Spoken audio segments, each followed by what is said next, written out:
সকাল 9:30টার দিকে গাড়ি থামে মির্জাবাড়ির গেটে। গাড়ির হর্ন বাজার শব্দে মুস্কানের ঘুম ভেঙে যায়। অনেক রাত পর্যন্ত জেগে থাকার পর ক্লান্ত শরীর নিয়ে আর সহ্য করতে না পেরে এক পর্যায়ে নিজেকে গুটিয়ে নিয়ে ঘুমের দেশে পাড়ি জমায়। আপন গতিতে গাড়ি চলতে চলতে অনেকটা পথ পেরিয়ে প্রায় 8:30টার দিকে গাড়ি ঢাকাতে প্রবেশ করে। আরও কিছুক্ষণ গাড়ি চলে মির্জাবাড়ির সামনে আসতে আসতে অর্ক আর রাকিনের ঘুম ভেঙে গেছে। আদনান আগে থেকেই জেগে আছে। অর্ক ড্রাইভারের পাশের সিটেই বসেছিল, তাই ওই পথ দেখিয়ে এনেছে। গাড়ির হর্নের আওয়াজ পেয়ে দারোয়ান গেট খুলে দিতেই গাড়িটি মির্জাবাড়ির অন্দরে প্রবেশ করে। মির্জাবাড়িতে এর মধ্যেই হুলস্থুল শুরু হয়েছে। মূলত ছেলের এমন হুটহাট বিয়ের খবর পেয়ে আফসানা মির্জা কান্নাকাটি আহাজারি শুরু করেছে। অর্কের মাধ্যমে আদনানের বিয়ের খবর পেয়েছেন তিনি। সেই থেকেই কান্নায় ভেঙে পড়েছেন। একমাত্র ছেলে না জানিয়ে শুনিয়ে গোপনে বিয়ে করে নিয়েছে, তা কি কোনো বাবা মা সহজে মেনে নিতে পারে? গালিব মির্জা যতটা ছেলের বিয়ে নিয়ে চিন্তিত, তার চাইতে বেশি চিন্তিত ওনার রেপুটেশন আর বিজনেস নিয়েই। টপ বিজনেসম্যানের একজন তিনি, আর ওনার একমাত্র ছেলে কিনা এমন কাণ্ড ঘটিয়ে বিয়ে করেছে। মিডিয়ার কাছে এই খবর পৌঁছালে কত রংচঙা খবর তৈরি করে ফেলবে। বাইরে গাড়ির শব্দ পেয়ে ওনারা দুজনেই বাইরে চলে আসে।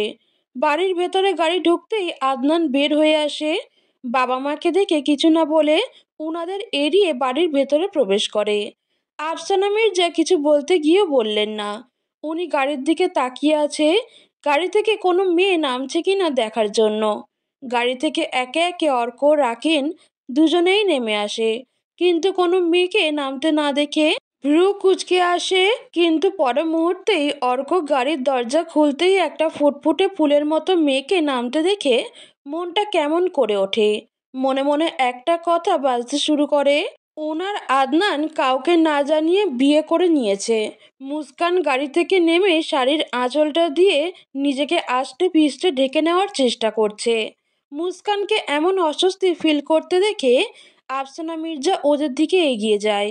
মুস্কানের কিছুটা সামনে এসে ভালো করে খেয়াল করে দেখে মেয়েটার বয়সও খুব একটা বেশি না। মুস্কানের মায়ামাখা সৌন্দর্যে উনি এক প্রকার মুগ্ধ হয়ে গেছে। অর্ক গাড়ির ভাড়া মিটিয়ে পেছনে তাকাতেই আদনানের মাকে দেখে অপরাধীর মতো মাথা নিচু করে দাঁড়িয়ে সালাম দেয়। আন্টি, আসসালাম আলাইকুম।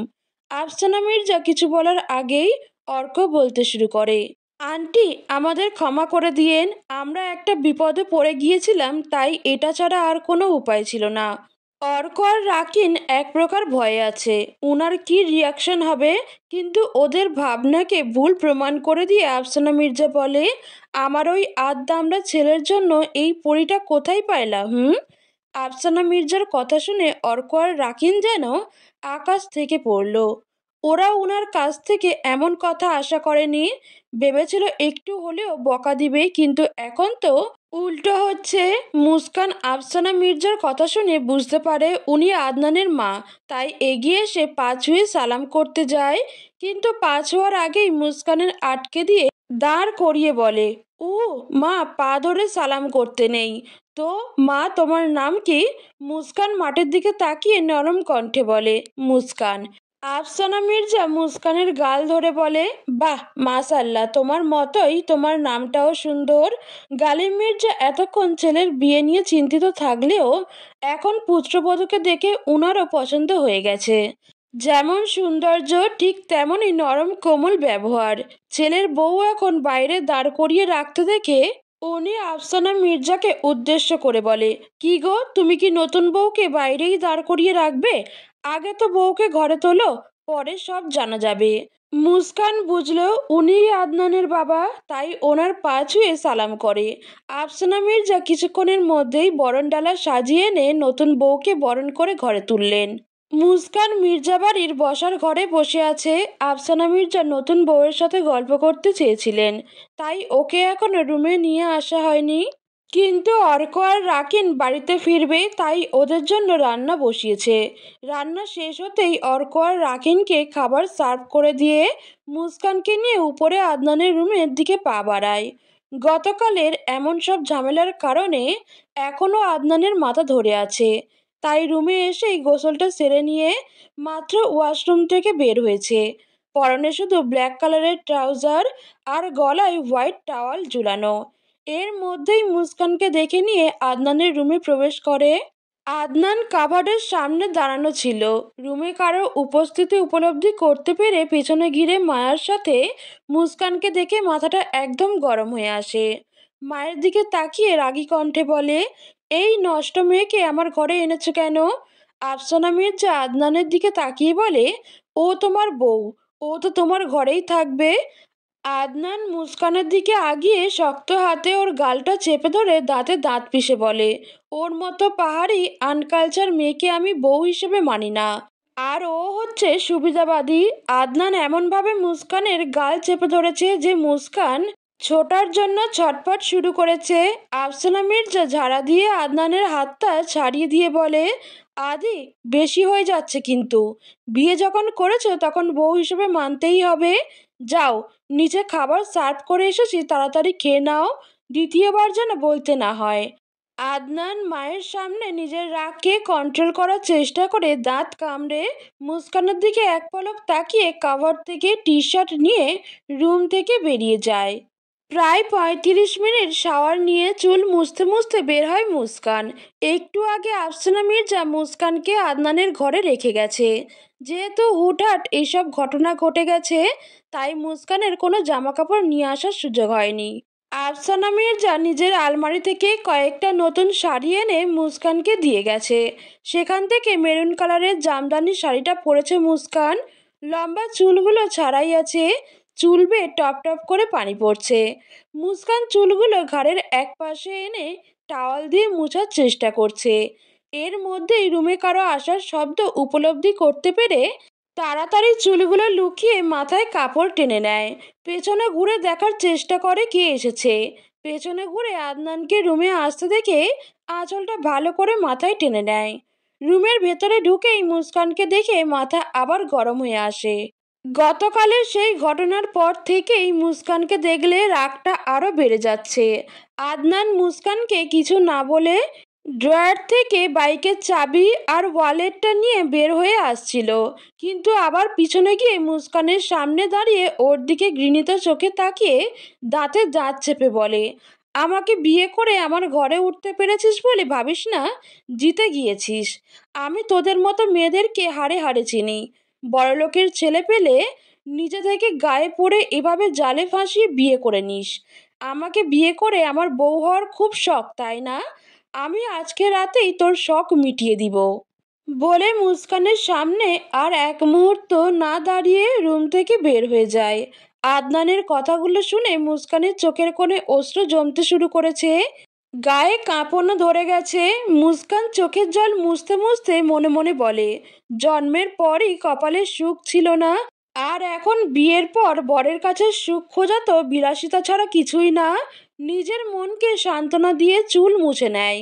কিছুক্ষণ পর আফসানা মির্জা খাবার নিয়ে আদনানের রুমে আসে।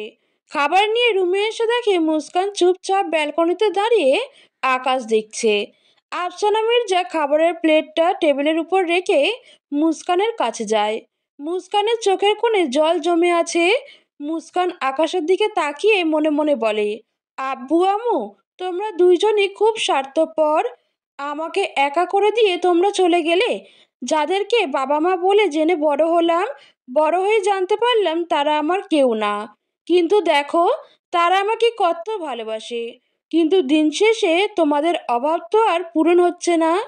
কাল যদি তোমরা বেঁচে থাকতে তাহলে আজকে আমাকে এমনভাবে অপমানিত হওয়া লাগতো না। মুস্কান চোখে জল মুছে পাশে তাকাতেই আফসানা মির্জাকে দেখে মাথায় কাপড় টেনে নিয়ে স্বাভাবিক হওয়ার চেষ্টা করে। মুস্কানের এমন সব আচরণ দেখে অবাক না হয়ে পারছে না। এইটুকু একটা মেয়ে সব কিছু কি সুন্দর সামলে নিচ্ছে। মুস্কানের মাথায় হাত বুলিয়ে বলে, বাড়ির কথা মনে পড়ছে খুব, তাই না? মুস্কান কিছু না বলে মাথা নিচু করে নেয়। আফসানা মির্জা ওর মাথায় হাত বুলিয়ে বলে, আরে পাগলি মেয়ে, এখন থেকে এটাই তোমার আপন বাড়ি। চলো, খাবার এনেছি। মুস্কান মাথায় কাপড় ঠিক করে রুমে আসে। আফসানা মির্জা নিজে হাতে মুস্কানকে খাইয়ে দেয়। উনি মুস্কানকে নিজের মেয়ের মতোই গ্রহণ করে নিয়েছে।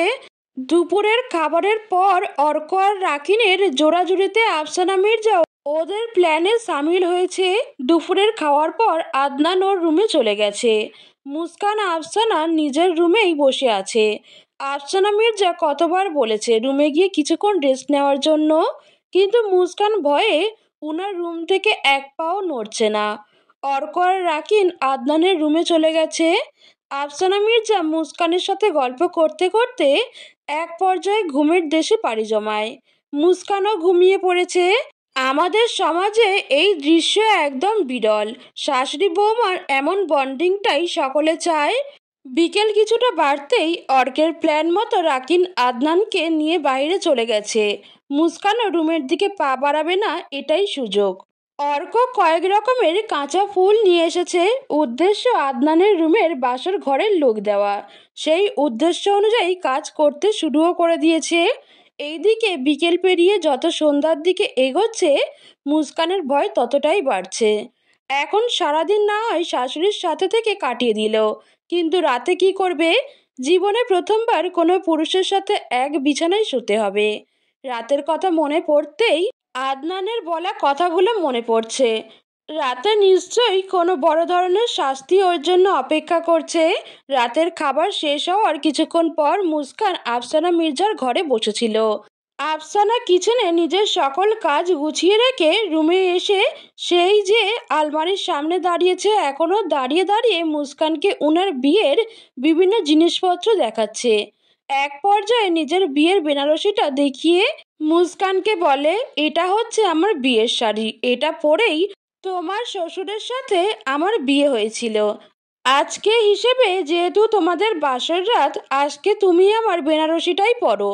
বাসর রাত শব্দটা মুস্কানের কানে পৌঁছাতেই মুস্কান কিঞ্চিত কেঁপে ওঠে। ঠিকই তো, হিসেব অনুযায়ী আজ ওর আর আদনানের বাসর রাত।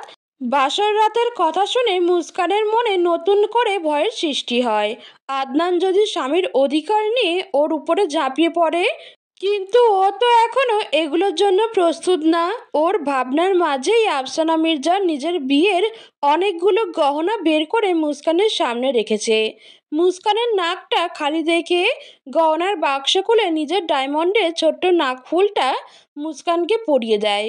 পরিয়ে দিতে দিতে বলে, দেখেছো, আমার খেয়ালই ছিল না, তুমি সেই সকালে এসেছো, এখনো পর্যন্ত তোমার নাক, কান, হাত সব খালি। বলে নিজের হাত থেকে একজোড়া চুড়ি খুলে মুস্কানকে পরিয়ে দেয়। উনার এমন কাণ্ড দেখে মুস্কান অবাক না হয়ে পারছে না। একদিনের পরিচয়ে একটা মেয়েকে এত দামি দামি জিনিসপত্র সব দিয়ে দিচ্ছে। মুস্কান চোখে জল মুছে নিয়ে আফসানা মির্জাকে জড়িয়ে ধরে। রাত প্রায় 11টা। আফসানা মির্জা কিছুক্ষণ আগে মুস্কানকে আদনানের ফুল সজ্জিত রুমে রেখে গেছে। মুস্কানকেও উনি নিজের হাতেই সাজিয়েছে।